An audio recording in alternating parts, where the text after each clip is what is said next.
Asalamu alaikum të dashur miq, është ky takimi ynë i radhës përmes emisionit të Drejt për Drejt, Dritarja e Agjëruesit. Sot në studio me ne është Hoxh Talha Kurtishi, që ka ardhur nga Shkupi për të mirëpritur telefonatat dhe pyetjet tuaja në vazhdim të emisionit. Mirë se vjen Hoxh. Mirë se gjej, faleminderit për ftesën. Dhe për fillim Hoxh, sigurisht të bashkëbisedojmë në këtë emision është kënaqësi me hoxhallarët tanë, sidomos hoxhallarët kur marrin në rrugë më të gjatë për të ardhur për të përgjigjur shikuesve tanë, është sakrificë, por edhe është një lodhje e përzierë shumë kënaqësi. E pjesa e lodhjes harrohet, mbetet vetëm kënaqësi. Alhamdulillah, alhamdulillah. Si po kaloni Hoxh këto ditë? Mirë, alhamdulillah. Tashmë kemi hyrë në 10-shën e fundit dhe besimtarët po synojnë më shumë. Të angazhojnë pakës më tepër. Ndërkohë Hoxh, agjërimi sjell edhe një ndjeshmëri të besimtari për begatit që i zotron, që i ka dhe që i shijon. Sidomos ndoshta dikush tjetër si ka. Po pra, sidomos në atë momentin e iftarit është një moment që është çështje minutash ku ndryshon gjendja e besimtarit nga pangopsia në një ngopje me begatit e Allahut. Është agjërimi muaji në fakt ibadet edhe i falënderimit edhe i mirënjohjes? Sigurisht, po. Një prej urtësive pse i lartëmadhëruari Allahu subhanahu wa taala ka bërë obligim agjërimin, është që njerëzit të janë të vetëdijshëm për begatitë e shumta që Zoti ju jep dhe të shprehin mirënjohje dhe falënderim për ato begati. Nga se siç e thave ti, çështja e begative është ndonjëherë çështje që shndrohet në një rutinë dhe bëhemi të pavëmendshëm për të mirat që i posedojmë. Agjërimi është një lloj alarmi i cili duhet me na i kujtu ato begati që të cilat ndoshta janë begati të harruara. Edhe kur ta shijojmë pakës etjen edhe urin, atëherë bëhemi të vetëdijshëm se sa begati të shumta na ka dhënë Allahu subhanahu wa taala, saqë çdo herë ndoshta frigoriferi jonë është plot me ushqime. Në sofrë nuk mungon asgjë prej gjërave që na duhen dhe që na pëlqejnë, ndërsa ka shumë njerëz të cilët nuk e kanë këtë mundësi. Kjo duhet na motivon neve që të jemi mirënjohës, të falënderues dhe në të njëjtën kohë të shprehim ndjenjën e solidaritetit me ata të cilët Allahu subhanahu wa taala i ka sprovuar. I ka sprovuar me skamje, me mungesë të ndoshta edhe gjërave elementare që ju nevojiten për jetë. Pra, falënderimi, mirënjohja nuk mund të vije pa arritur në nivelin e vetëdijes për begatit, apo jo? Kjo është e para. Po, është shumë e rëndësishme që njeriu fillimisht të bëhet i vetëdijshëm, pra, se këtë shoh begatin. Të bëhet i vetëdijshëm për këtë begati të cilën ai ndoshta e ka edhe shumë njerëz të cilët jo ndoshta edhe më të hershëm se ai, më të mirë se ai. Duhet bërë krahasime? Po, nëse bëjmë këtë krahasim, çka është ajo me të cilën Allah më ka dalluar mua prej të tjerëve? Pse mua mi ka dhënë krejt këto të mira që i posedoj?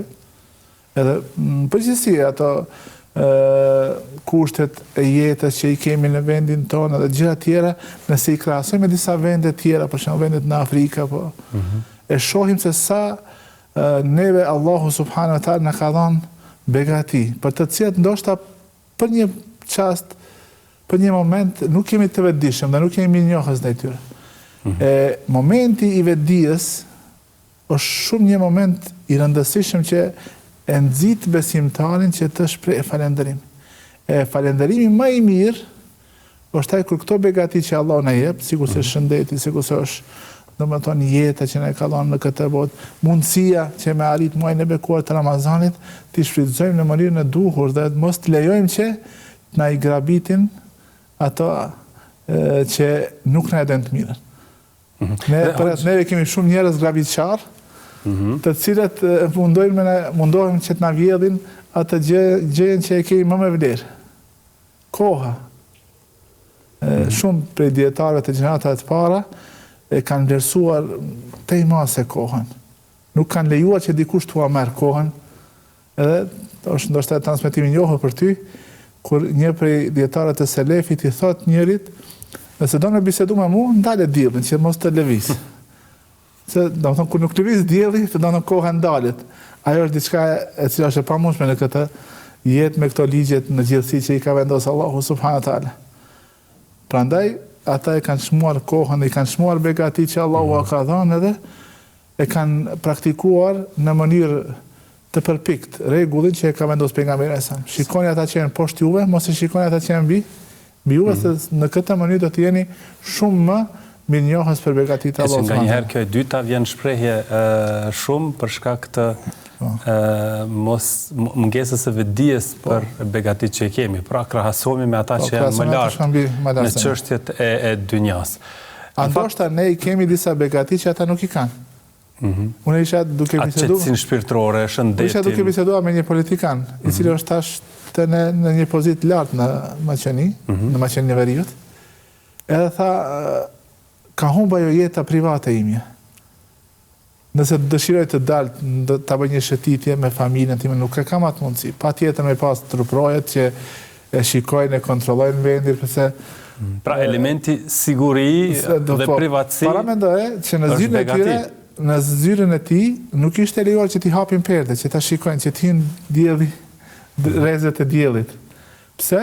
Sepse ashtu është protokolli i sigurisë. Ai neve ndoshta na duket ta lakmojmë çat pozicion. Njeriu ndihet pakas i veçantë kur të ketë truprojën, kur ta sheh veturën zyrtare, kur ti sheh çdo vend ku shkon, është i pari figurative, por përjetimi është. Por përjetimi është, ai thotë unë vetveten e ndjej sikur në burg. Fjalët e tij ishin këto. E ndjej vetveten time sikur më qenë në burg.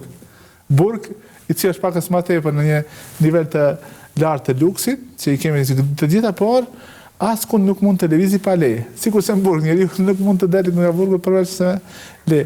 Du me thonë se shpeshe ne kemi disa begati, disa mirësi, të cilat nëse i krahasojmë me do begati që i kanë ato që janë ma lartë se ne, me të vërtet nuk ja vlen. Nuk ja vlen me humb liri, nuk ja vlen me humbat ndjenja se ti e i lirë, as kujt nuk i ke borxh, as kujt nuk frigohesh kur del, edhe e ke, domethënë, bota është e ytje. E jote është. Dhe hoxh, kur flasim për mirënjohjen ndaj këtyre mirësive që po i përmendni edhe ju, dhe falenderimin, falenderimi apo shukri, siç njihet fetarisht, është adhurim, është ibadet. Po, sigurisht.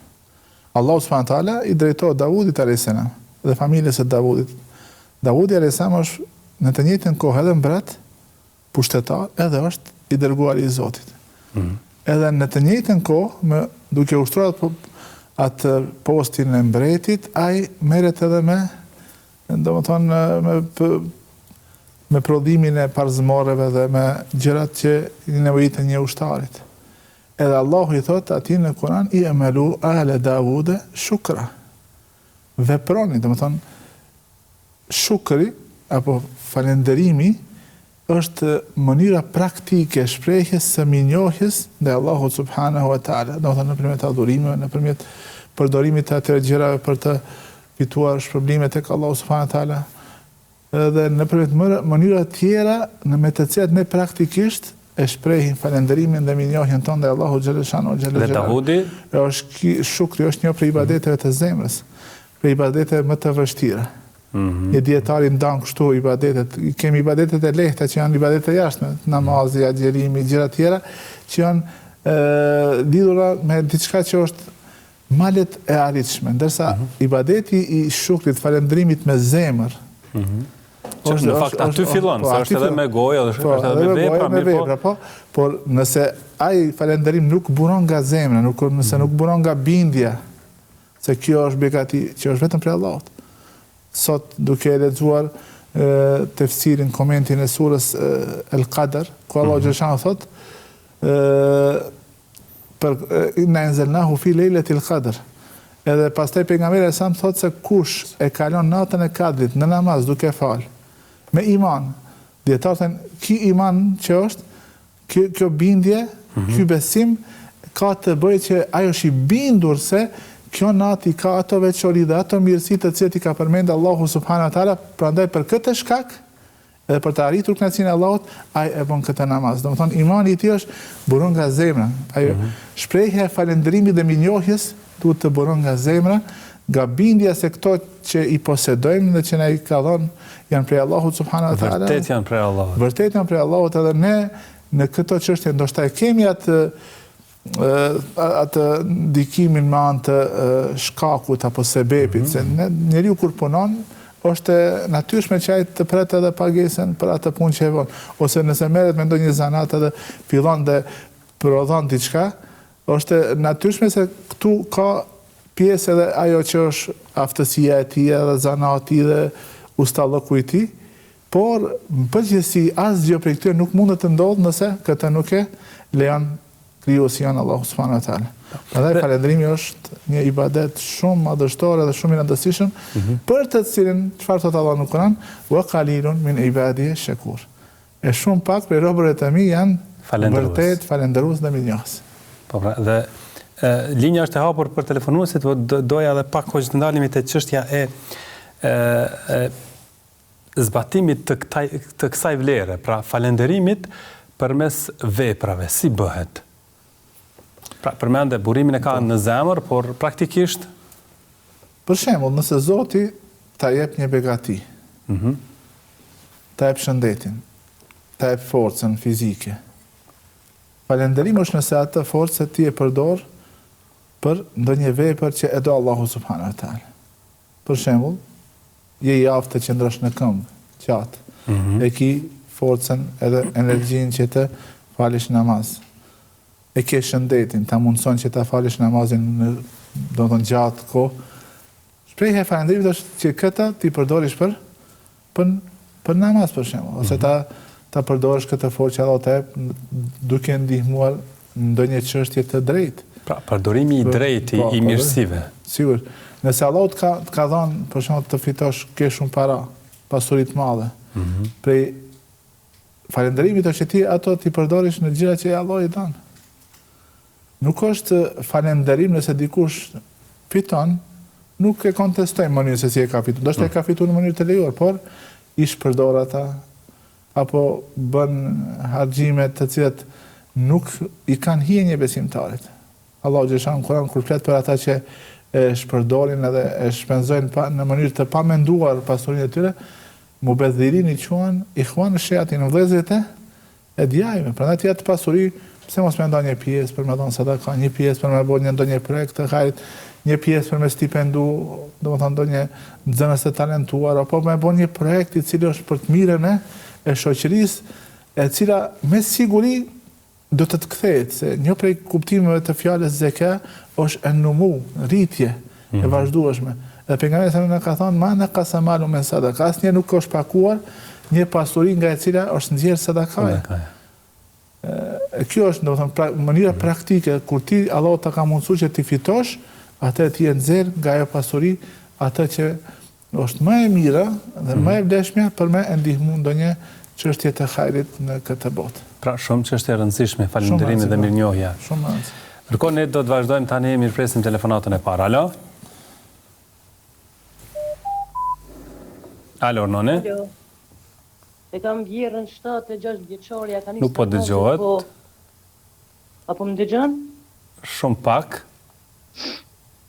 E kam vjerën 7-6 vjeçorja, ka nisë namazit, po na e thona do të me zonë se për mi kuptu dhe vjera. A kemi gjuna? Pra ju i thoni lutjet, surret që ajo me i dëgju, apo si? Po. Duke qenë se është duke u falur ajo, apo? Po, të falur, janë ismi bashkë, po i thujna surret do me thonë, faleni bashkë dhe ti i thu surret me zë edhe vjera vazhdojnë pas teje, apo? Po. E qartë. Edhe një pyetje tjetër e kam për Hoxhën. Po? Kum pa një ndër një natë qiellin krejt me hoxhallar, çka do me thonë kja fjalë? Çfarë ëndra? Duhet për pjetë i marrë të hoxhallar, qiellin shkëlqejke. E qartë. Ai, më të mirë. Faleminderit. Vazhdojmë një tjetër telefonat. Alo? Përshëndetje. Përshëndetje. Selam aleikum. Unë kam Aleikum selam. Jeshtë të shkurt për hoxhën. Në namazet farz, për shembull kur folëm dreki, kindi, yatsi, këto 5 namazet, kur bina në sejdë, a mundu mu lut shqip ma gjatë, apo veç me thonë subhanallahu. Kjo ishte pyetja jem edhe faleminderit për mundësinë. Kalofshi mirë. Mirëpresim telefonuesin e radhës. Alo? Apo veç me thonë subhanallahu.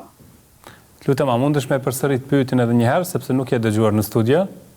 Kjo pyetje për namaz.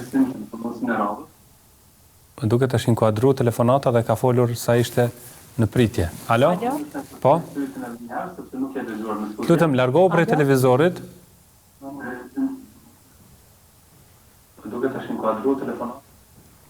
Ju lusë të dashur miq, kur telefononit largoheni nga televizori apo t'ja ulni zërin, sepse ju po prisni derisa të na dëgjoni neve atje në shtëpi dhe po bëhet përsëritja e fjalëve. Kështu nuk mund të komunikojmë.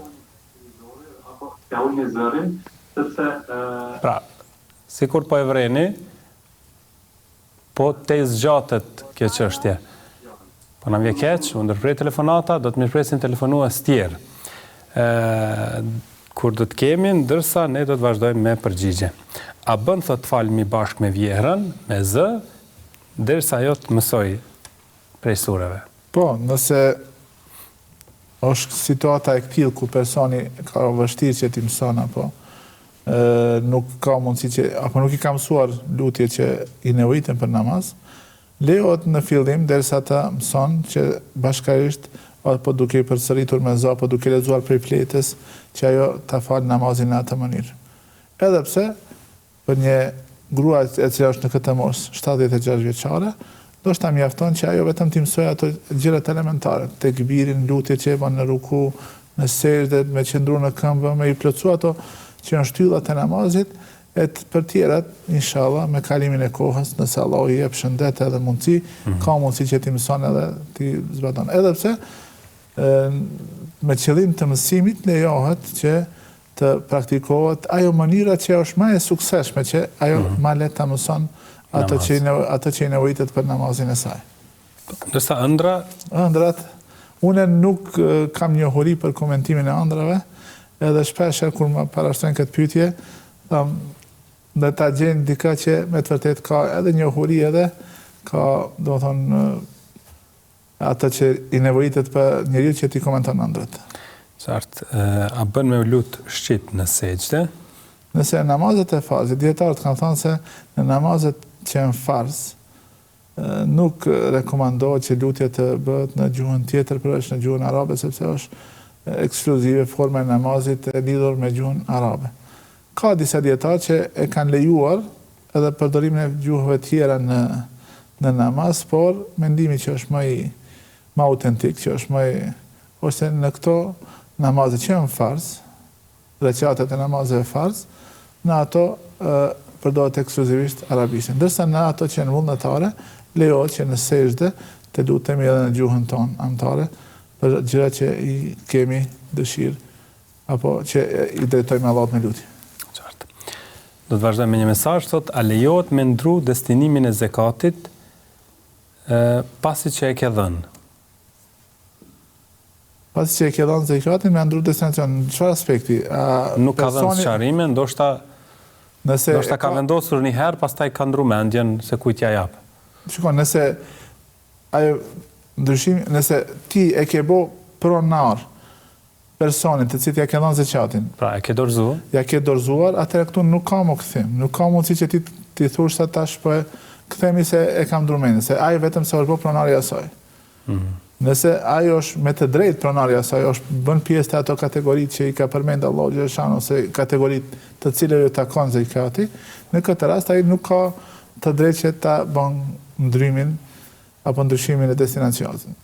Por nëse është para asaj, ka menduar që t'i jap dikujt tjetër, por akoma nuk e ka dhënë. Edhe pastaj e ka ndruar mendjen dhe ka thënë, po dua këtij personi tjetër, i cili i përket një kategorisë tjetër, në këtë situatë nuk është diçka problematike, sepse është e hapur ajo çështja e zekatit që të shpërndahet tek ato 8 kategori që i ka përmendur Allahu subhanahu wa taala në Kur'an. Qartë. Vazhdojmë me telefonatën e radhës. Alo? Selam aleikum. Aleikum selam. Do shta një pyetje hëgjës, shokën e këm është invalid, a në takon me dhënë vitra ju. A keni mundësi financiare? Vetëm një të invalidure e merë, për 150 euro. E qartë. Faleminderit. Aleikum selam. Vazhdojmë tutje, alo? Alo. Po? Mimro. Selam aleikum. Aleikum selam. Ishta një pyetje për hoxhën. Po? Unë këtë vaktë t'i fali dhe lexoj Kur'an, po Kur'an nuk kam lexoj në telefon. Edhe kum lexu 2 herë, tash për shtret jam të lexu. A moj me bahas në Kur'anin shqip që lexoj? A zinë? Kur'an lexon arabisht, po në telefon, apo? Nuk di shqip. A shqip e të lexon në telefon? Marra vdes dhe kthejna ka Biblia dhe lexoj, gjithë. Faleminderit për telefonatën. Vazhdojmë tutje, urnoni. Alo? Ka ikur, në vjen keq. A duhet dhe në vitrat për këtë qift, të burri është invalid dhe të ardhurat janë minimale, si që të teksoj. E personit sa është invalid, kjo nuk lidhet me çështjen e fitrave, se fitrat janë obligim për ata njerëz që kanë agjeruar. Si një lloj pastrimi nga ndonjë mangësi që e kanë bërë. Falni. Ndërsa, nëse personi në fjalë është i varfër dhe nuk ka mundësi, atëherë nuk detyrohet. Dietarët kanë thënë se nëse dikush ia sjell atij fitrat për me dhënë, nga se i përket kategorisë së varfërve, ati lejo që ato fitra me i marë edhe me adhon dikuj tjetër nëse dëshiron që ta plotëson këtë urdhër të pejgamberit sallallahu alaihi wasallam. Mirë, kemi një tjetër telefonat të cilën do ta inkuadrojmë. Alo? Selam aleikum. Aleikum selam. Unë jam 11 vjeçar edhe du mi o bo një pyetje, a kam drejt 19 vjetë? So vjetë kam drejt me një nuë, për so vjetë e kam obligim me një nuë. A ke agjeru ndo një dit? Po, e kam një nuë ditën e forë, një qëtu në djele, edhe du me një nuë ditën e fundit edhe notën e move. Po të buon ko mirë. Falinderit shumë. Hajt, ditën e mirë. Natën e mirë. Vazhdojmë një tjetër telefonat, apo vazhdojmë me përgjigje lidhur me leximin e Kuranit në telefon, po në gjuhën shqipe? Leximi i Kuranit është çdo herë vepër e mirë. Në veçanti Kurani, nëse ai që e lexon e kupton, edhe domethënë i pranon mesazhet e Kuranit dhe këshillat e Kuranit, kjo është me të vërtetë një vepër e mirë. Se qëllimi i leximit të Kuranit edhe i hatmës nuk është vetëm që mekanikisht ta lexojmë Kur'anin prej fillimit deri në fund, por qëllimi është që të përfitojmë nga mësimet dhe nga porositë e fjalëve të Allahut subhanahu wa taala, dhe këto janë gjëra që janë llogaritin sikur vepra të mira. Edhe por në këtë rast, nëse bëhet fjalë për përkthtimin e Kuranit, është mirë me marrë abdes, por nuk është kusht. As që është kusht që të kthehet në drejtim të kiblës, a është vepër e mirë? Është vepër e mirë. A llogaritet hatme? Hatme a llogaritet vetëm nëse lexohet në gjuhën arabe. Po, kjo është një lloj hatme, se fjala hatme hatëm në gjuhën arabe do të ta përfundosh leximin e Kuranit prej fillimit deri në fund. E ti nëse e përfundon, ke bë hatme, por të përkthimit të kuptimeve të fjalëve të Kuranit madhështor. 11 vjeçari thot prej cilës mosh duhet të agjeroj? Mosha kur agjerimi bëhet obligim është kur fëmiu kalon nga mosha e familjes në moshën e pjekurisë. Domethënë kur paraqiten shenjat e para të pubertetit, atëherë fillon, domethënë që agjerimi t'i bëhet obligim. Në këtë rast, te ne mosha e pjekurisë është caktuar me moshën 18 vjeçare, por ajo që është më afër të vërtetës është që mosha që e ka vendosur pejgamberi alayhis salam është mosha 15 vjeçare. Se në atë moshë shumica e fëmijëve, domethënë djemë dhe vajza, vetëm se te ata fillon procesi i pubertetit dhe fillon pjekuria, edhe ata e kanë obligim të agjerojnë Ramazan. Por kjo nuk është pengesë që dikush me fillu me agjerimin edhe pakës më herët, nëse e ndinë vetën të aftë, nuk ka pengesa shëndetësore apo ndonjë pengesë tjetër, e cila ndoshta do t'ia vështirëson të jetën. Prandaj nëse agjeron, edhe sikur se ky djalosh I cili kishte agjeruar disa ditë, është vepër e mirë të cilën Allahu subhanahu wa taala me siguri do ta shpërblen. Qartë, vazhdojmë me telefonatën tjetër. Alo? Selam aleikum, ndëru. Aleikum selam. Ju përshëndes hoxhën edhe juve. Faleminderit. Deshta e kam një pyetje për hoxhën, nomën e kam është shërem jashtë shtetit. Nuk kam mujt me agjeru, domon gjatë mujt Ramazan. Deshta me ditë so duhet me pagu shujtje, so për ta edhe so çmimi momental çysh duhet me pagu. E qartë. Faleminderit. Jo. Atëherë hoxh, kompenzimi për agjerim është një racion I ushqimit I cili mjafton për një person. Tash se di, varësisht nga vendi ku është, ka racion që në pak më të shtrenjta, ka më mesatare, ka edhe më të lira. Sipas asaj që është vendi ku, apo sipas statusit shoqëror që e ka, nëse është në mesin aty që janë më të pasur, e paguon një shumë pakës më të madhe, e bën një racion të ushqimit I cili është më I mirë. Nëse është në mesin aty që është shtresa e mesme, e merr atë të mesmen, ose nëse është prej të varfërve, atëre e merr atë çmimin më të lirë. Ajo që duhet ta bëjmë është që t'i ofrojmë njeriu të varfër një racion të ushqimit I cili do të jetë I mjaftueshëm që ai ta llogarit atë sikur një racion ushqimi I cili e ka ngopur atë. E tash se di sa është të ne I përcaktojmë në anën të fitrave. Të ju, sa është në Kosovë? Është 10 euro. 10 euro, po. Këtë vit. Që kalkulohen 2 shujta ditore. 2 shujta ditore. Po. Mirë, do të vazhdojmë me një tjetër telefonat, alo? Alo, noni? Jeni inkuadruar në emision, ju presim. Alo? Po. Përshëndes, hoxhat, deshta mja bën një pyetje.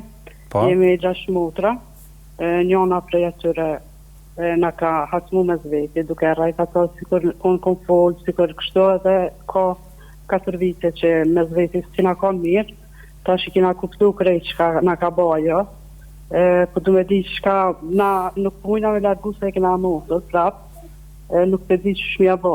Na po bomi sikur zdimi kur gjë, prap jena mirë me të. Mirë, faleminderit. Kalem tek telefonuesi I radhës. Alo? Alo, noni? Hoxh? Dhe më kazu se në dëgjua mirë. Thot janë 6 motra, njëra prej tyre ka futur nga tresa mes të gjithave dhe tani e kanë kuptuar që ajo pas ka qenë problematikja, nuk distancohen prej saj sepse kanë motër, si duhet vepruar? Duhet të mundon të këshillojnë. Ta gjenë ndonjë mënyrë nëpër ndonjë shoqes që e ka, apo nëpërmjet bashkëshortit e saj, apo dikujt tjetër, ndonjë hoxhës I cili duhet me këshillu, me tregu se me të vërtet çështja e futjes nga tresa në mesin e motrave është një mëkat shumë I madh. Një prej çështjeve që Islami shumë I ruan është pajtja dhe ruajtja e lidhjeve parafisnore. E secili I cili mundohet që me sjell nga tresa llogaritet apo me shkaktu ndërprerje të këtyre lidhjeve, konsiderohet si një mëkatar shumë I madh. Do të bëjë një mëkat të madh. Pejgamberi Muhamedi sa thotë, prej mëkateve të mëdha është ndërprerja e lidhjeve parafisnore.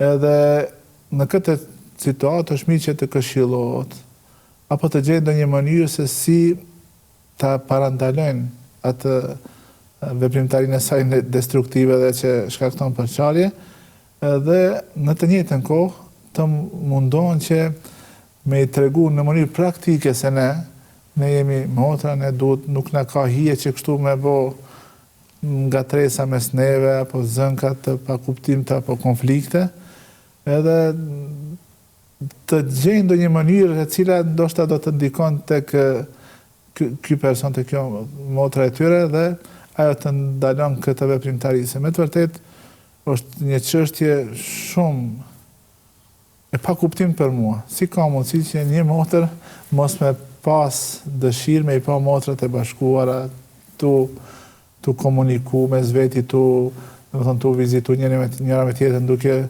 qenë domethënë mirë mes tyre. Por ndodhin gjërat. Në këtë situatë armiku kryesor është i njeriut është epshi i tij dhe shejtani i mallkuar, i cili shpeshher nga dëshira jonë që të arrijë diçka, ndoshta fillon paraqitet zilia, xhelozia dhe këto pastaj mendojnë se nuk kemi mundësi ne vetveten me imponu, me tregu sikur më mirë se të tjerë, pa i dobësuar ato të tjerë duke i angazhuar me zënë ka dhe me probleme së tjere. Allah, inshallah, po ashtu mos e harroni edhe lutjen. Lutja tek Allahu është shumë e rëndësishme. Allahu xhashanu e ka fuqinë absolute dhe ai kur dëshiron diçka të bëhet, thotë vetëm bëhu dhe ajo bëhet. Ka mundësi me ndryshu gjendjen e saj për një pjesë të sekondit. Por kërkon prej neve që të bëjmë lutje dhe ta këshillojmë sa kemi mundësi dhe t'i bëjmë mirë. Mirë, do të vazhdojmë tutje, marrim një tjetër telefonat, alo? Alo? Po? Selam aleikum. Aleikum selam. A është haram të bëj bin fëmijët, edhe a është haram... Shumë pak po dëgjohet. A jetu më dëgju që Po, tash mirë është. A është haram nëse i bëj be fëmijët, edhe a është haram nëse vitën unë apet burin. A me dëngjoni? E qartë. Faleminderit. Vazhdojmë tutje, alo? Alo? Shput. Me bo ben fëmi, me u betu në ta. Betimi tek muslimanët është vetëm në Allahun subhanahu wa taala. Edhe kjo është diçka që ne kemi mësuar edhe prej Kuranit dhe prej fjalëve të Muhamedit sallallahu alaihi wasallam. Dhe betimi në fëmijë është prej traditave para Islam. Dhe në Islam kjo gjë nuk lejohet.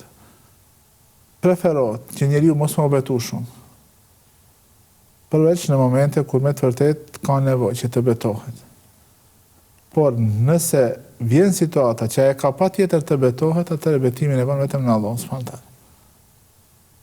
Edhe ose në ndonjë emër për emrave të Allahut subhanahu wa taala që janë cilësitë edhe emrat e Zotit. Dhe jo në krijesa. Jo në krijesa. Domethënë betimi në krijesa i lejohet vetëm Allahut subhanahu wa taala. Allahu xhashanu ka betuar në disa krijesa, për shembull pasha kohën, ul asr. Por këto i takojnë edhe i lejon vetëm Allahu subhanahu wa taala, ndërsa ne si krijesa e kemi rregullin se betimin e bëjmë vetëm me emrin e Allahut subhanahu wa taala. Është haram mos me pyet burrin me shkute nona?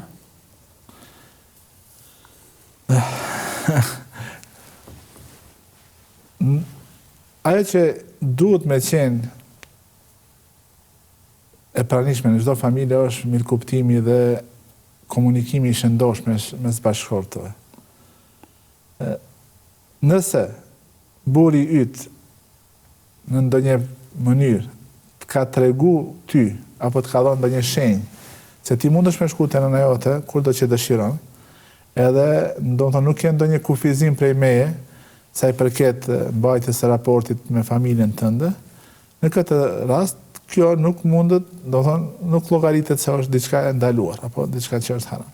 Por nëse burri yt në disa raste në mënyrë eksplicite dhe ka treguar mos shko askund pa më pyet mua, as të nëna jote mos shko pa marrë leje prej meje, në këtë rast nëse ajo e then urdhën e burrit, kjo llogaritet një lloj mosbindje ndaj burrit, e gruaja e ka një lloj obligimi dhe detyrë që t'i bindet burrit të saj në ato çështje që janë të lejuara. E këtu bëhet fjalë për diçka që nuk është e ndaluar.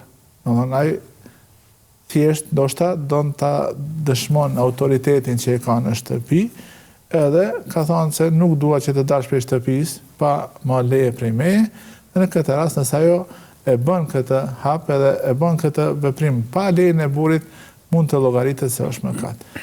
Por kthehemi tek ajo që thash në fillim. Çelësi i një martese së lumtur është mirëkuptimi, komunikimi. Sot, elhamdulillah, kemi mjetet e komunikimit shumë të zhvilluara dhe shumë pranë neve.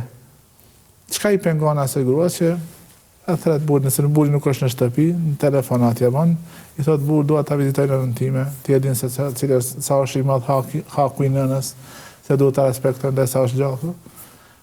Ma merr si një burr i vetëdijshëm që është domethënë i edukuar ashtu si duhet, nuk do të bën pengesë. Prandaj nuk duhet që as burri as gruaja ta sjellin çështjen deri tek kjo.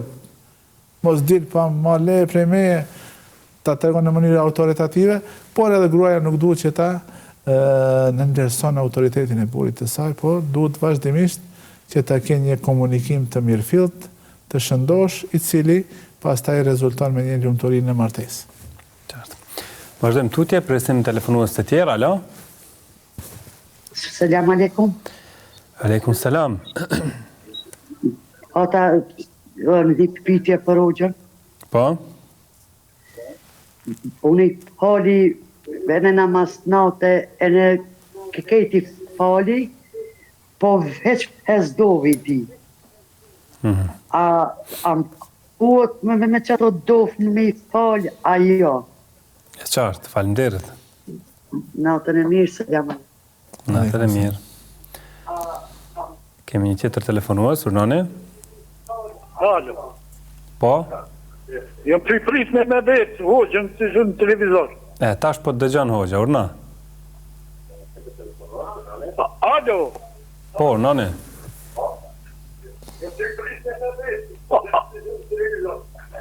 Edhe ne po të presim ty me fol. Me zimo që i pritë. Urnoj nderuar, cila është pyetja juaj? Për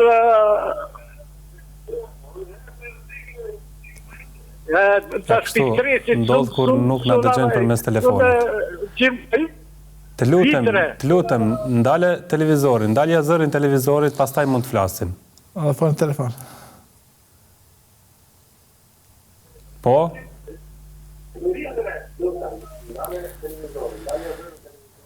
Mirë, kalojmë tek telefonata tjetër, pasi që kështu kemi pengesa në realizimin e kësaj telefonate.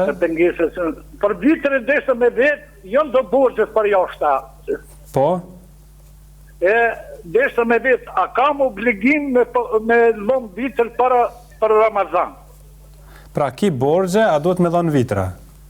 Po. Shumë e thjeshtë. Falenderit. E tani dashur miq, ne do të shkputemi për pak çast e rikthehemi pas pak për vazhduar tutje.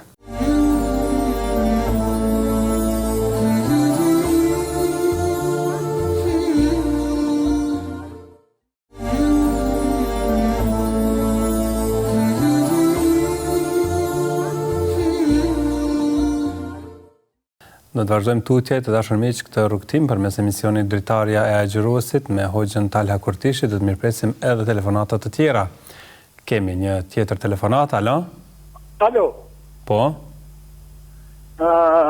I rovit veta porëzi? Alo.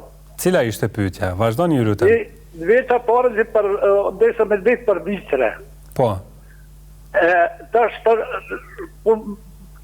zekat me të ditë. A, në fakt për zekat e ke pas fjallën, apo? Po dhe të në trako u shti, o gjëtë. Allah, të rujtë. Do thot, a duhet me dhonë zekatin edhe nëse ki borgje, apo? Jo, borgjën se kam, mi kam borgjë, kam e borgjë. A të kanë ty borgjë? Po, a me dhonë vasi islame, a jo. E kuptuam, falenderit. A gjithina i roveti tonë, doj, kom. Falenderit shumë i nderuar. Zoti i ruajt. Faleminderit. Atëherë vazhdojmë me përgjigjen, thot falem, po i di vetëm 5 dovët. Elhamdulillah. A është në rregull me fal me kaq? Nuk është kusht që me i ditë këtë dovat. Ka me siguri për qëllim suret e Kuranit. Nëse i di vetëm 5 sure, mjafton. për me falë namazet, edhe namazet sunet, edhe që namazet farz, edhe namazin e natës që e praktikon. Qartë. Është rregull. Dhe Hajidina, të cilën e përshëndes shumë, pyet për zekatin. Thotë, më kanë bërgj, a duhet dhënë zekatin? Nëse pasuria jote, para që i ke, pari që i ke, kalon nisabin, atëre e jep zekatin. Çështja e parave që i ke dhënë borxh dikujt.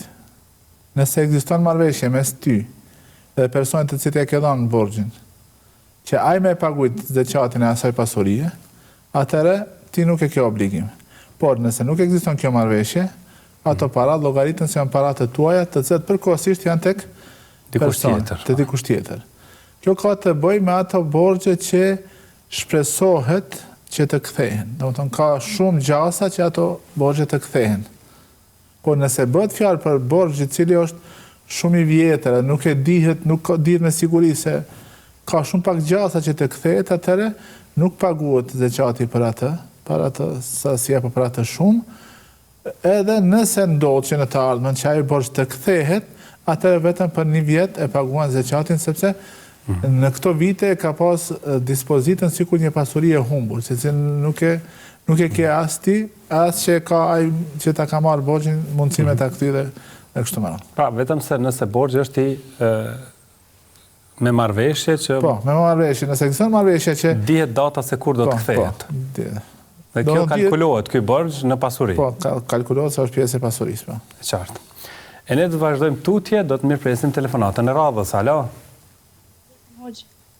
Po? Kam dy pyetje për Hoxhën. Po, cila është pyetja e parë? Jam studente, edhe gjatë këtij muajit Ramazan kam shumë provime. Edhe nuk kam mujt për me përkushtu shumë kohë Kuranit, a kam gjuna. Edhe pyetja e dytë është çfarë mënyre kisha mujt më tepër me rrit imanin. Pyetja e dytë edhe një herë? Pyetja e dytë është çfarë mënyre kisha mujt për me rrit më tepër imanin. E qartë.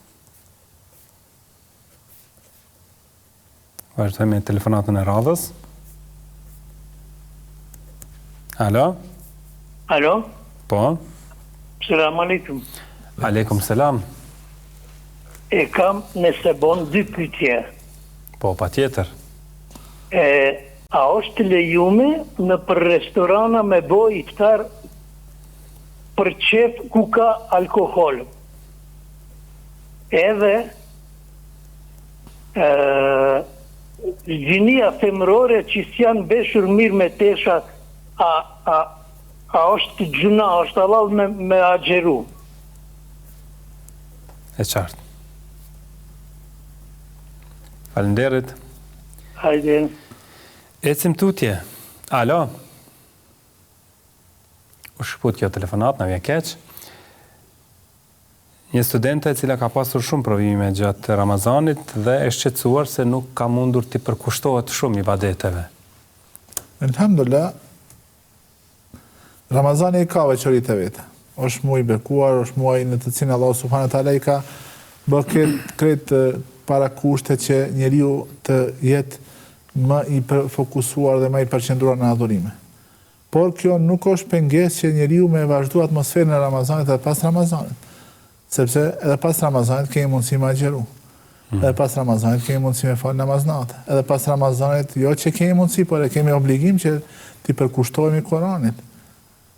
Edhe pas Ramazanit mundemi të vazhdojmë me dhikrin dhe mëngjesin e mbrëmjes, me lutjet që i kemi bërë në Ramazan. Që do me thonë se njeriu aq sa punon me imanin e tij, aq edhe i forcohet imani i tij.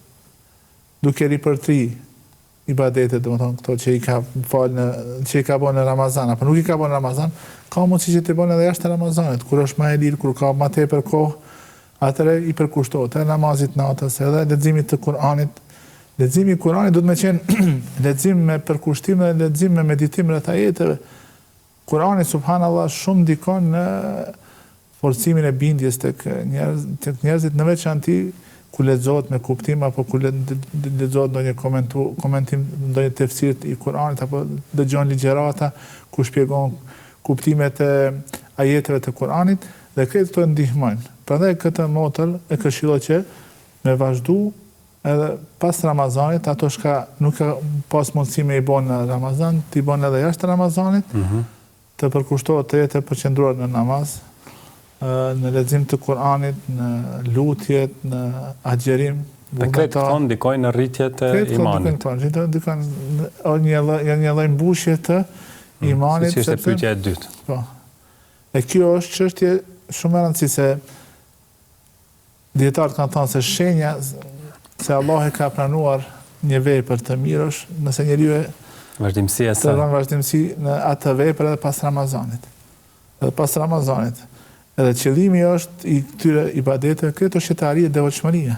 E çka është devotshmëria? Devotshmëria është kur njeriu përpiqet që të zbaton me përpikmëri urzat e Zotit, të largohet prej ndalesave të Zotit, të madhron Allahun subhanahu wa taala. Kjo është ajo devotshmëria që ne e synojmë.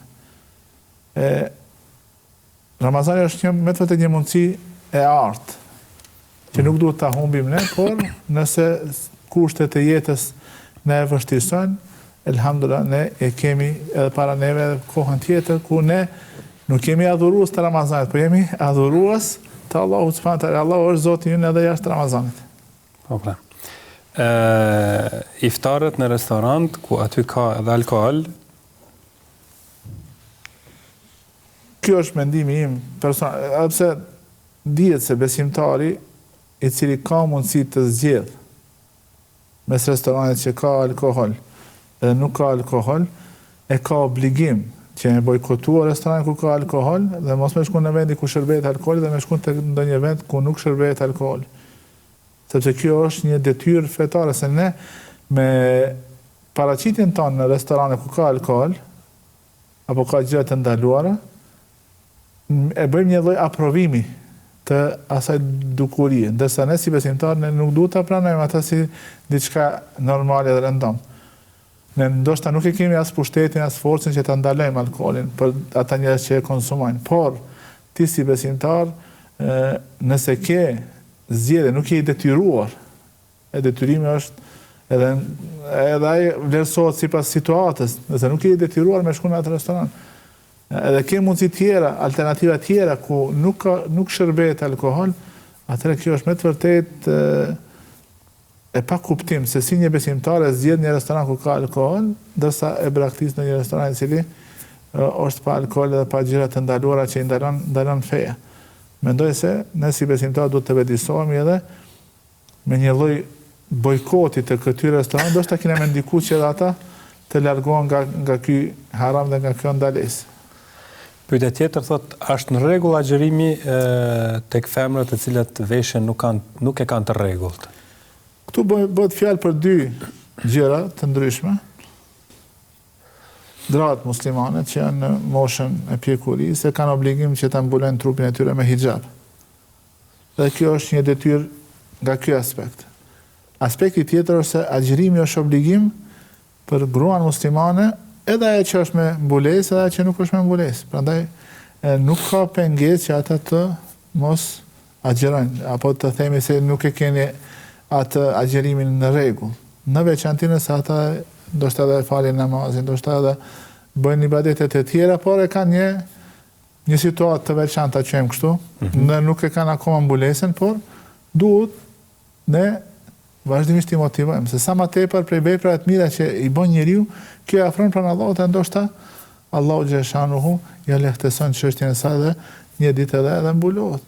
Nëse ti thua jo, ti kështu e veshur, ti pranohet agjërimi, ne faktikisht ndoshta tek ajo krijojmë apo shkaktojmë ndonjë kundër efekt, i cili pastaj e largon ngadalë dhe i lën ato punë që i ka bërë prej veprave të mira dhe bëhet shkak që ajo të largohet. Në vend se me afru, e largojmë prej Islamit. Vazhdojmë tutje, presim telefonata tjera tani, alo? Selam aleikum. Aleikum selam. Kam dy pyetje për hoxhën. Po? Unë jam gruaj pa punë, do më thonë gjitha shpenzimet e familjes paguan nga rroga bashkëshortit. A lejohet që nga shpenzimet që i kam unë si grua, shpenzimet ditore, t'jap sadaka dhe a duhet burrit jetë ndjeni për sa do të qofte vogël ajo sadaka? E qartë. Edhe pyetja e dytë. Po?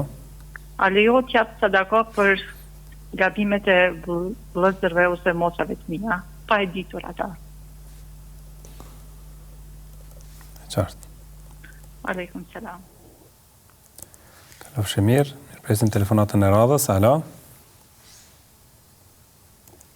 Urnani? Alo? Po? Selam aleikum. Aleikum selam.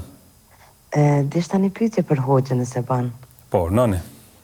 Kur po falna, që po fali namaz, ka njerë po më shkojnë me të shumë tjetër ka edhe pe habitin cilin ku ju më kohën, edhe dhe të na pjanisja pet prej fillimit, po më do të apet mjanis. Nëse kesh pas mundësi një këshill me e hoxha. Faleminderit. Faleminderit, natën e mirë. Natën e mirë. Kemi një tjetër telefonat, alo? Alo, selam aleikum. Aleikum selam. Dishta me abu një pyetje hoxhës? Po. Kam gjyshen 80 vjeçare, edhe nuk mundet me agjëru muajin e Ramazanit, ka disa vite. Po për shpagimin, ki kam dëgju disa hoxhallar që thonë që nuk ka nevojë me pagu për shembull si vitrat, 5 euro për një ditë. A mundet pak hoxha me na tregu çysh duhet me pagu që ta kemi më të qartë? Faleminderit.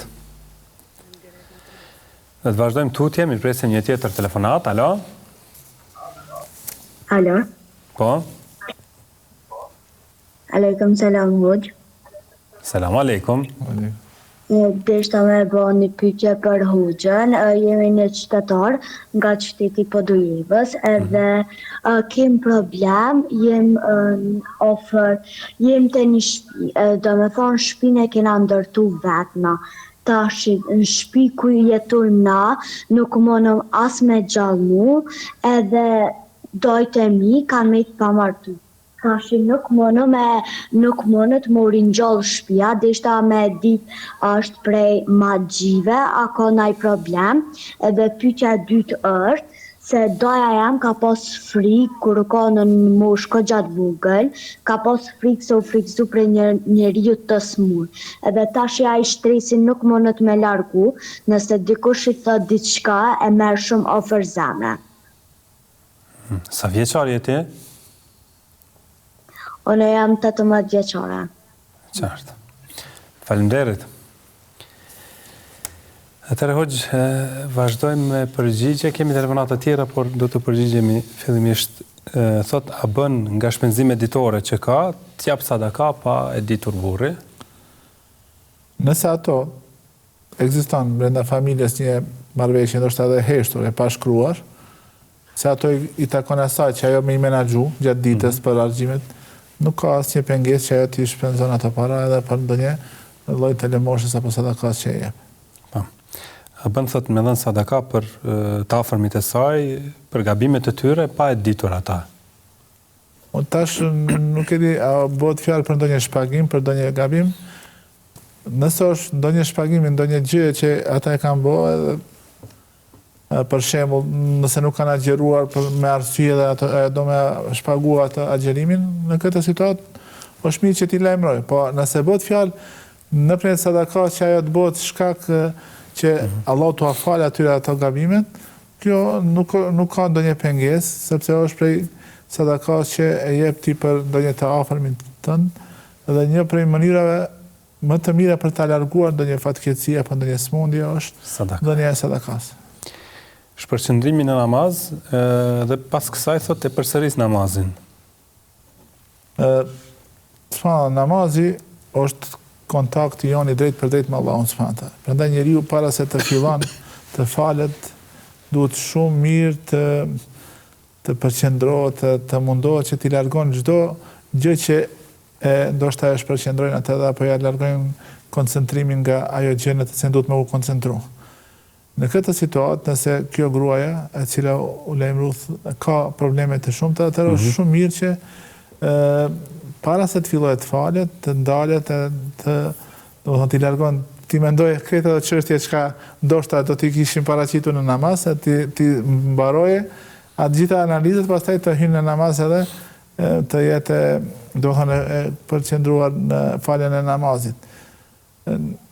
Kjo është një problem shumë i madh. Prandaj dhe nëse ndodh shpërqendrimi hoxh apo ngatrohet diçka, duhet me përsërit namazin? Nëse bëhet fjalë se ndonjë shpërqendrim ndodh edhe njeriu haron sa recate i ka fal. Sepse vëmendja nuk mund të jetë e plot gjithmonë. Nëse nuk ndikon në numrin e recateve, në atë çka e ke lexuar, atë mjafton që ne të kërkojmë falje në sejdë, të themi Allah më fal këtë, astaghfirullah, pendohu tek Zoti, edhe Allah inshallah e fal këtë gabim të vogël. Po nëse kish përqendrim bëhet shkak që ti me haru se çka ke lexuar, sa recate i ke fal, atëherë në këtë situatë ti e llogarit, për shembull janë me dyshje, ai ke fal 2 apo 3 recate, atëherë e llogarit se i ke fal 2 recate.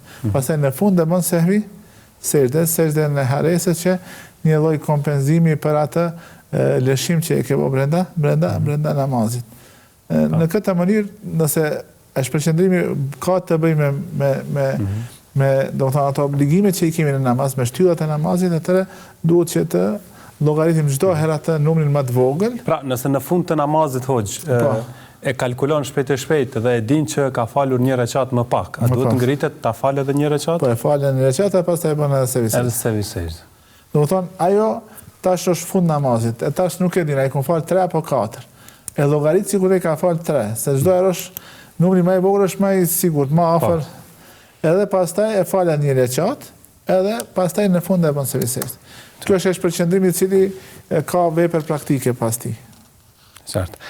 Shpagimi për 80 vjeçarën si ta bëj? Po, shpagimi siç e tham, është një racion i ushqimit i cili i jepet këtu pas që bëhet fjalë për një moshë shumë do të madhore, të shtyrë në moshë, duhet më shiku. Nëse tek ajo plak ka humbë kujtesa, apo e ka kapluar ajo që quhet smundja e demencionit, do të thonë kur ka haresë edhe. Këta njerëz nuk e kanë obligim agjerimi, edhe nuk ka nevojë që të bëhet shpagimi për tyre.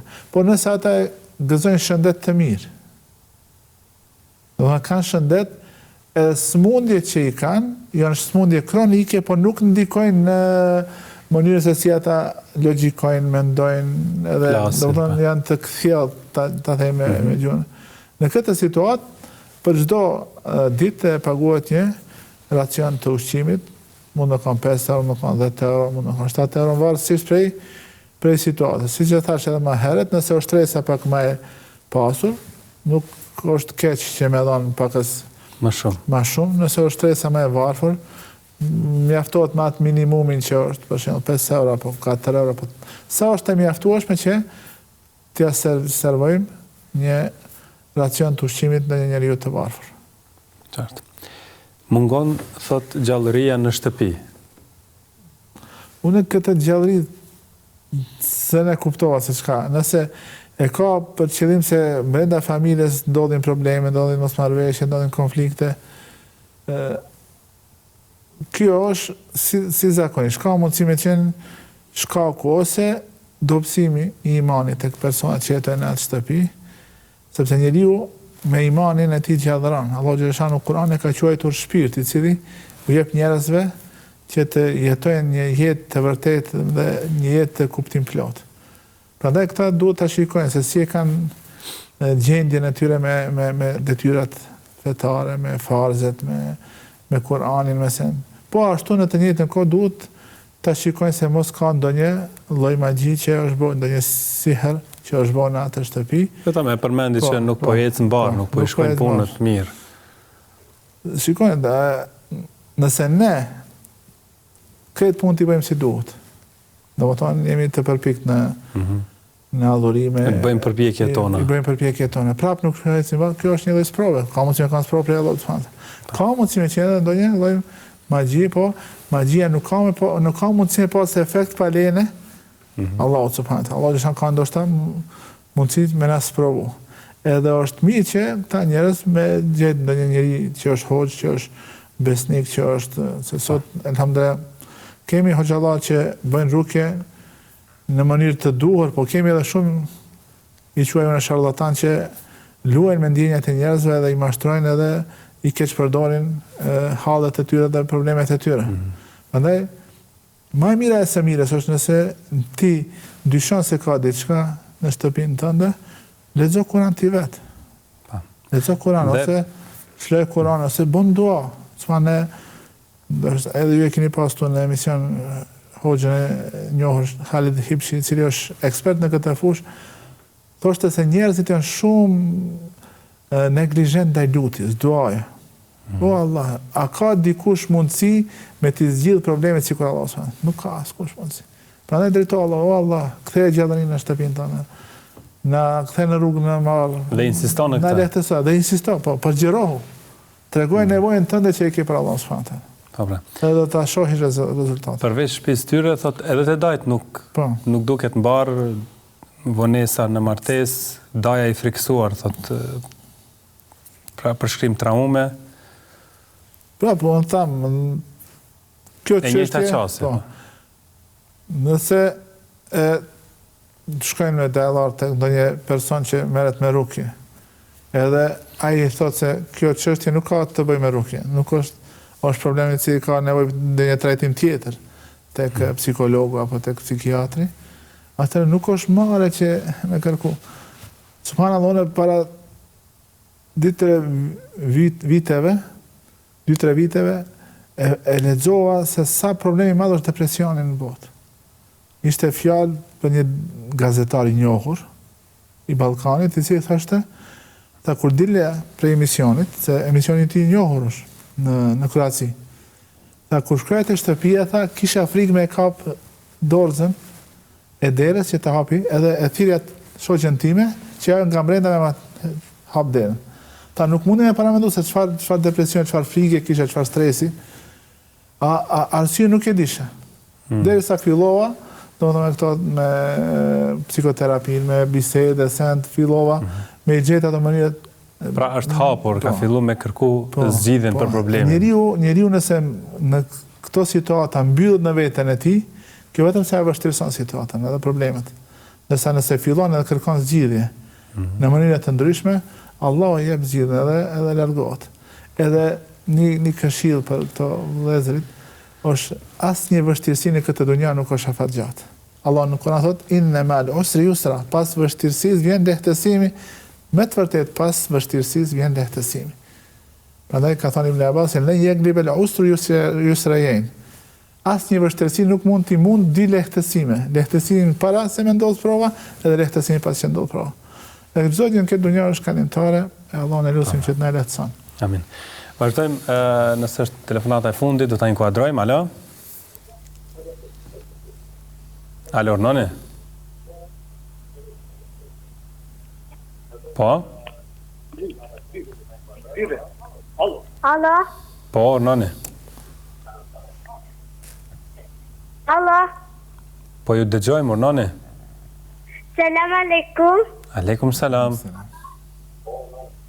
Selam aleikum. Po, aleikum salam. Selam aleikum. Po, largohu prej televizorit, lutem. Edhe vlau jam është 6 vjeçar. A na bën zoti kabul që po agjerojmë? Mashallah. Të lumt, faleminderit shumë. Kemi edhe një telefonat, edhe pse do doja me këtë ta përmbyllim. Alo? Ndërprej telefonata. Atëre, hoxh, fëmijët që pa agjerojnë. A e kanë sevap? Kanë sevap, po. Nuk e kanë obligim, po Allahu subhanahu taala se cilit robët e tij që e bën ndonjë vepër të mirë, ja shkruan sevapin edhe ja shumë fishon të mirat në këtë botë në botën tjetër. Allah në lusë që t'jë vullnet dhe shëndet këtyre voglushave që edhe kur të rriten, kur të ndryshon gjendja e tyre, kur të fillon ndryshe ta shikojnë botën, të vazhdojnë këtë rrugtim drejt Allahu subhanahu taala, duke qenë të përpiktë edhe në adhurime të ndryshme, sikur se është edhe agjerimi. Faleminderit shumë, hoxh. Ishte kënaqësia ime, bujar. Faleminderit shumë edhe juve. Allah e shpërbleft. Dashur miq, kështu arritëm në fund të takimit të sotëm. Faleminderit shumë që na ndoqët. Asalamu alaikum.